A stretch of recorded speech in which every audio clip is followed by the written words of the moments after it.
Hello, namaskar everybody. Today I am going to discuss the importance of having an Ayurvedic routine. And if you're curious about what an Ayurvedic routine can do for you, so when we set out um, with an Ayurvedic routine, it's like tuning into the harmonious rhythms of nature, and we align our internal symphony with the cosmic dance itself, right? We realize we are an aspect of this cosmic dance. So it's more than just a regimen, though. This routine, right? It's more than just a regimen or a routine. It's a profound journey towards this self-discovery. So, like, in this hustle of our modern life, our modern society, right? It's go, go, go. Our minds really oftentimes echo with the reflexive conditioning of all of these societal demands, right? And it drowns the whispers of our true, deeper essence. So an Ayurvedic routine is grounded in the wisdom of holistic well-being. So Ayurveda has its lineage for over 5,000 years steadily, and it embodies all different kinds of modalities, and it serves as a compass, right, steering us back to our sense of authentic selves. So as we attune to the natural cycles of our body and the elements, we unravel the knots of stress and disharmony within ourselves. It's a really gentle kind of unraveling, though. It's like a flower unfurling its petals in the break of dawn. So in the realm of Ayurveda, the body, it's not just seen as a vessel, it's this sacred abode which this divine consciousness expresses itself through, as is everything. So nurturing it through this tailored nutrition, herbology, and bodywork, right? It becomes this ritual of self-love. And each herb and each mindful morsel of food, it becomes a note in the symphony of healing, resonating with the interconnected dance of body, mind, and spirit. So as the body finds equilibrium, the mind begins to follow suit. So this is where the profound psychology of Ayurveda comes into light here, right? So the mind is often entangled in this labyrinth of desires and fears. It gradually loses its grip with these new routines that are established. So through meditation and this ancient wisdom of Ayurvedic psychology, we navigate this inner landscape, right, within the recesses of our consciousness itself. So self-realization, it's the pinnacle of this journey, right? It's not an esoteric concept that's reserved for like aesthetics or to be on mountain peaks or in isolating yourself from society. It's the simple but very profound recognition of our authentic self beyond the layers of conditioning. So Ayurveda becomes the bridge that connects this fragmented self to the whole, or this perceived fragmented self to the whole. So in the gentle rhythm of our daily practice, and we shed the illusions that bind us to the mundane, the everyday, right?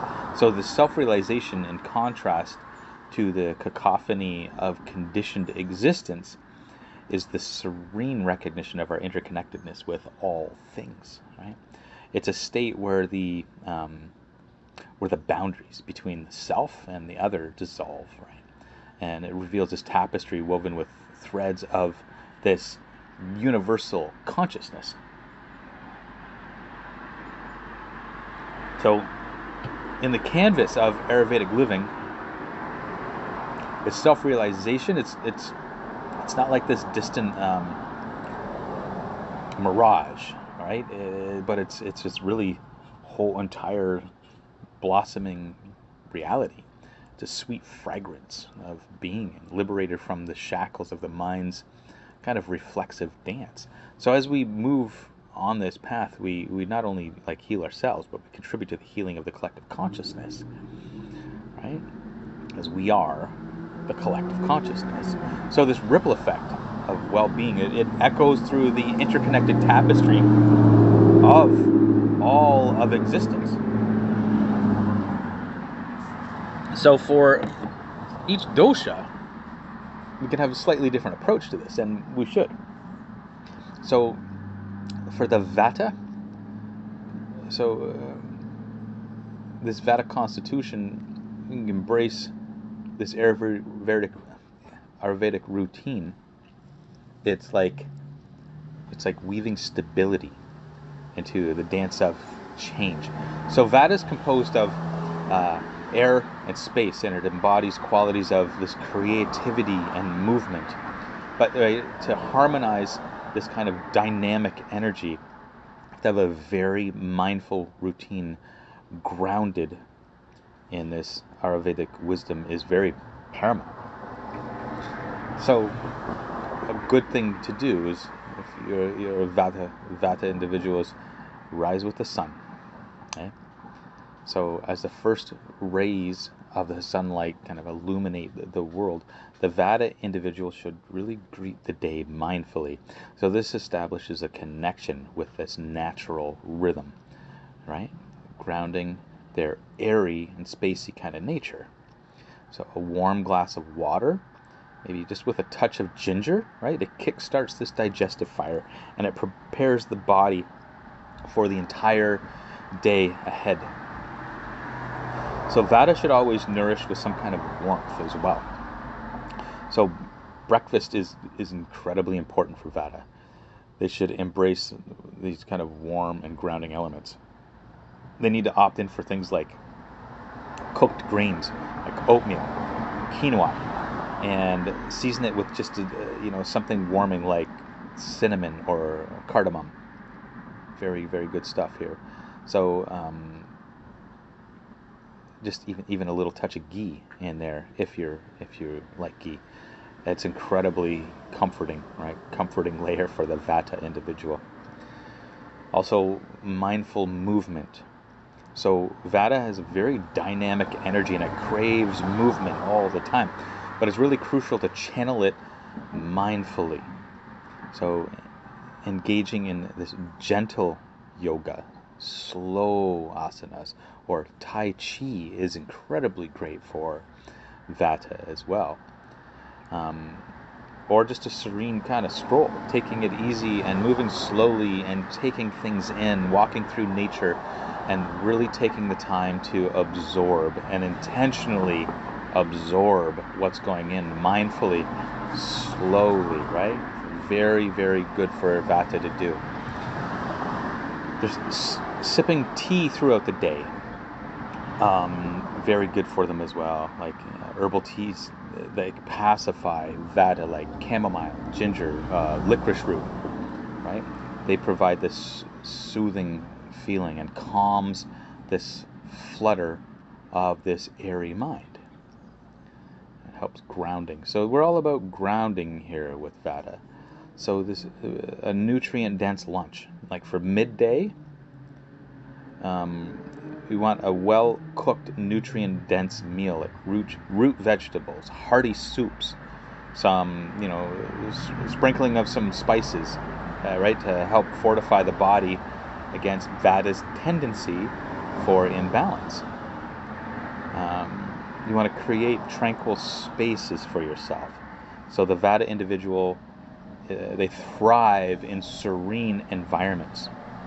You want to create pockets of tranquility at home and at work, incorporating these warm colors and very comfortable textures, right? This provides a kind of respite from the whirlwind of your energetic dance, right? Abhyanga is very good. So daily self-massage, right, with nourishing oils like sesame or almond oil, it becomes a ritual. It should be done. It anchors, once again, this kind of fleeting energy, and it nurtures the skin and soothes the nervous system. You really want to look at this.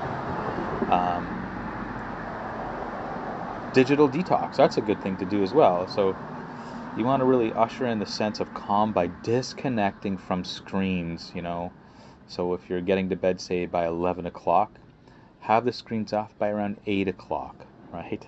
Give yourself a few hours to gently wind down. You should have a nourishing dinner. So dinner should be like a very grounding affair. Like opt for kind of cooked, warm meals that incorporate wholesome greens, vegetables. Again, if you can, just a touch of ghee in there. Minimize raw and cold foods to avoid unsettling Vatas and a delicate balance here. A very tranquil sleep is incredibly important as well. Like sleep is Vata's sanctuary here.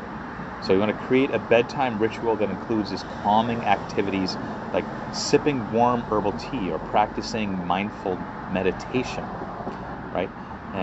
You really ensure that sleep environment is very cozy for yourself and promote this deep rejuvenation. And so there's some good points for Vata. For the Pitta individuals, Pittas are they're fiery, right? The Pitta constitution. Pitta individuals, you'll notice they have a little bit of a red tinge on their skin sometimes. They're very competitive, incredibly competitive when out of balance, even competing with themselves if there's no one else to compete with. They can be prone to things like anger, anger, competition. So Ayurvedic routine, it becomes this really kind of cooling elixir with them. So it's this deliberate sort of way to try to balance the intensity within. So Pitta is composed of this fire and water, right? Steam.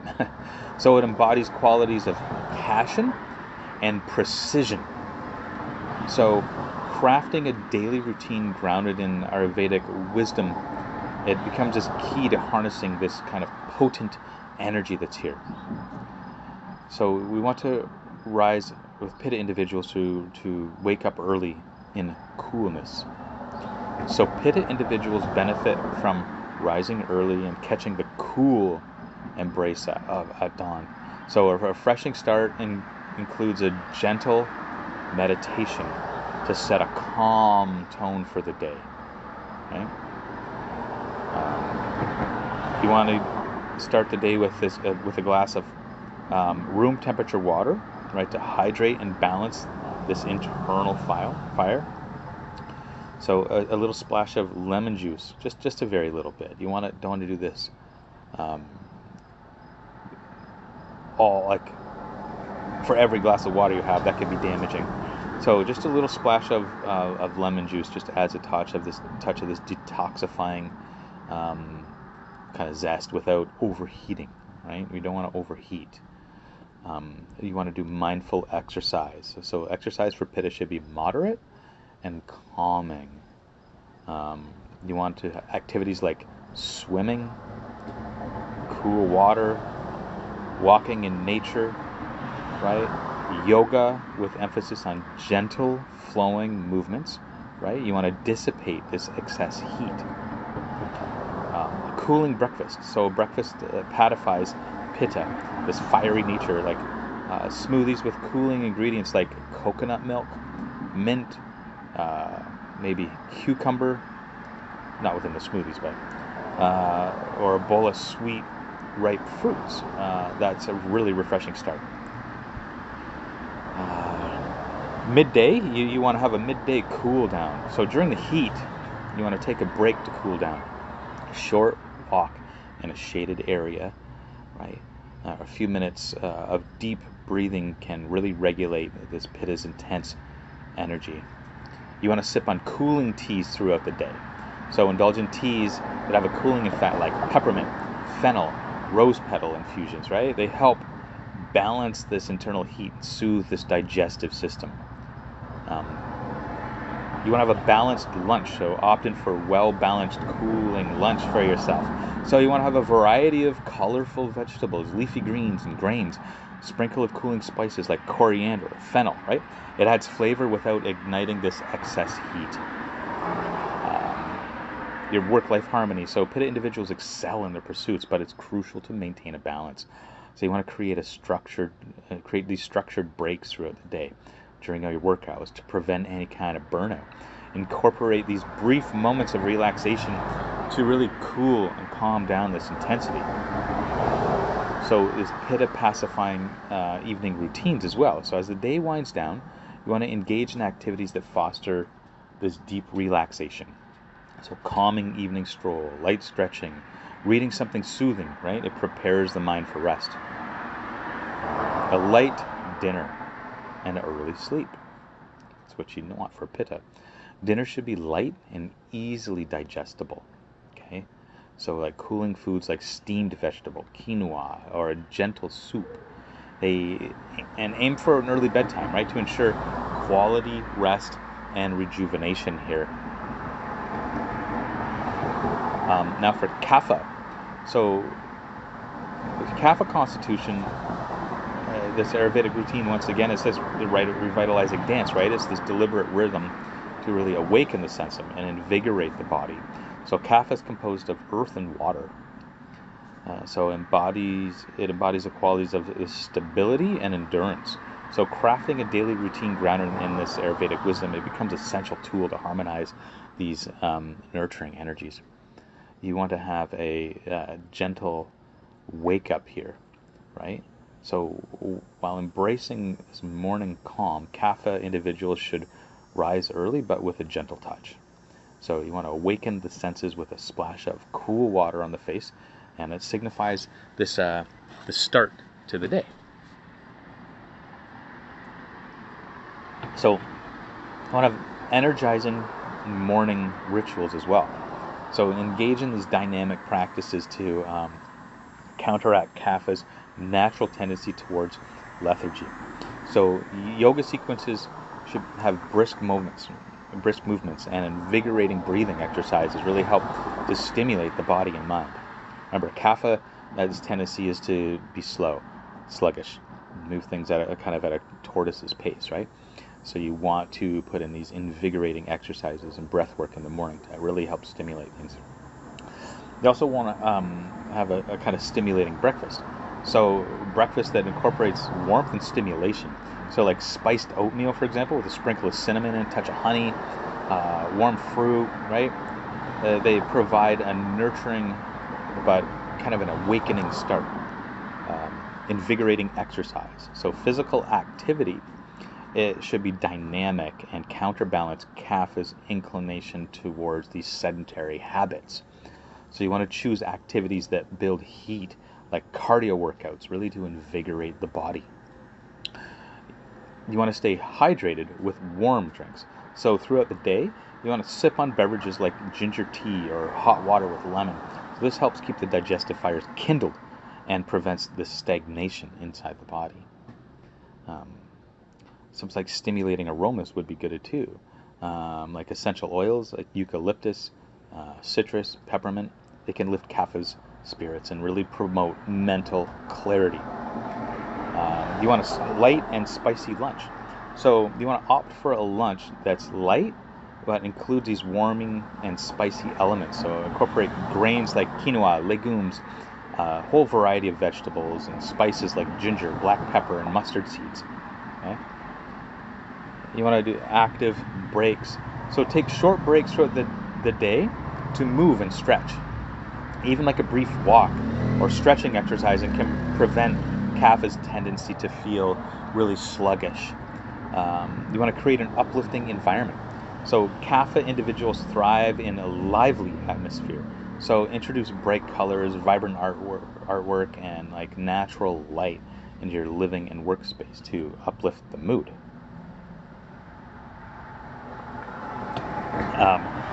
So early evening movements are good as well. So as the day kind of moves into the evening. So engage in light movement. So this could be like a gentle stroll, restorative yoga. There's simple stretching exercises, right? Just to prevent the settling of this kapha energy. You want to have a spice-infused dinner. So dinner should include warming and stimulating elements, right? You can see a theme here. Incorporating spices like turmeric, cumin, chili peppers, right? Your meals into your meals to help support digestion and once again to prevent this stagnation. And finally, you want to wind down mindfully. So as the night approaches, wind down. Just make it conscious. Activities like reading uplifting literature, practicing gratitude, or gentle meditation, they prepare the mind for this restful sleep. Yeah. So I hope all of this and showing how an Ayurvedic routine can really assist you with finding a more established sense of self. These practices are wonderful and they help everybody who practice them. Just find out what your dosha is. Reach out to me. I can send you a free dosha assessment and you can find out what your dosha is. We can discuss further, or you can take that information yourself and use it. Yeah, and we will chat soon. Okay, have a good day. Namaskar.